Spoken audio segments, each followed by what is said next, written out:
ہماری بدقسمتی ہے کہ ہمیں یہ معلوم ہی نہیں کہ ہمارے ساتھ ہو کیا رہا ہے۔ پاکستان کے 75 سال ہم نے گزار دیے ہیں اور مزید 75 بھی اسی کشمکش میں گزر جائیں گے کہ شاید آنے والا رہنما ہی ہماری زندگی کے حالات کو بدل دے۔ کہنے کو تو یہ ایک جمہوری ملک ہے، لیکن یہاں نظام جمہور کہیں نظر نہیں آ رہا۔ عوام کیا چاہتی ہے، عوام کیا سوچتی ہے، یا عوام پر کیا بیت رہی ہے، اس سے نظام عدل بھی لا علم ہے اور نظام حکومت بھی لا علم ہے۔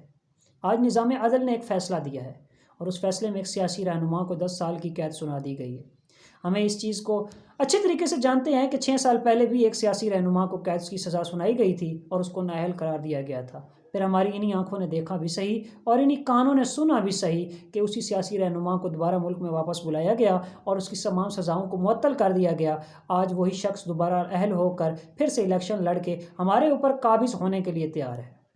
بحیثیت پاکستانی میں سوال پوچھتا ہوں صاحب اقتدار میں بیٹھے ہوئے ان تمام لوگوں سے کہ قبلہ آخر کب تک یہ پاکستانی عوام اپنا پیٹ کاٹ کر یہ ناجائز ٹیکس ادا کرتی رہے گی اور آپ ہمیں اسی طریقے سے بیرونی قرضوں کی گردش میں الجھائے رکھیں گے اور آپ اپنی من مرضی کے قانون اور اپنی من مرضی کے فیصلوں کو اس ملک پر مسلط کرتے رہیں گے، جہاں پر یہ عوام جو ہے وہ پستی رہے گی۔ ہم یہ جانتے ہیں کہ آپ کی یہ لڑائیاں آپس میں ہیں، لیکن خدا را آپ سے یہ گزارش ہے کہ کچھ تو اس جمہور کا، اس عوام کا بھی خیال کیجئے جو بڑی مشکل سے اپنے پیٹوں کو کاٹ کر آپ کو ٹیکس ادا کر رہی ہے۔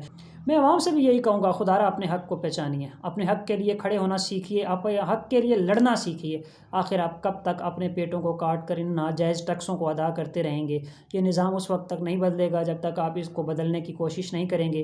جب تک آپ اپنے حصے کا دیا نہیں جلائیں گے، یہ نظام کبھی بھی نہیں بدل سکتا۔ اور اگر آپ اس آس امید پر ہیں کہ کوئی سیاسی رہنما آپ کی زندگی کو بدل سکتا ہے، آپ کے حالات کو بدل سکتا ہے، تو یہ آپ کی صرف خام خیالی ہے، ایسا کبھی بھی نہیں ہوگا۔ یہ وہ 5% لوگ ہیں جو قابض ہیں، پچھلے 75 سال سے اس ملک پر قابض ہیں اور شاید مزید 75 سال بھی اس ملک پر قابض رہیں۔ آپ نے 3 نسلیں اپنی برباد کر دی ہیں اسی آس امید پر کہ شاید ہمارے حالات کل بدل جائیں۔ شاید میں نہیں چاہتا کہ ہماری زندگی اور ہماری آنے والی 3 نسلیں بھی اسی آس امید پر گزار جائیں۔ خود دارا اپنے حق کو پہچانیے اور اپنے حق کے لیے لڑنا سیکھیے۔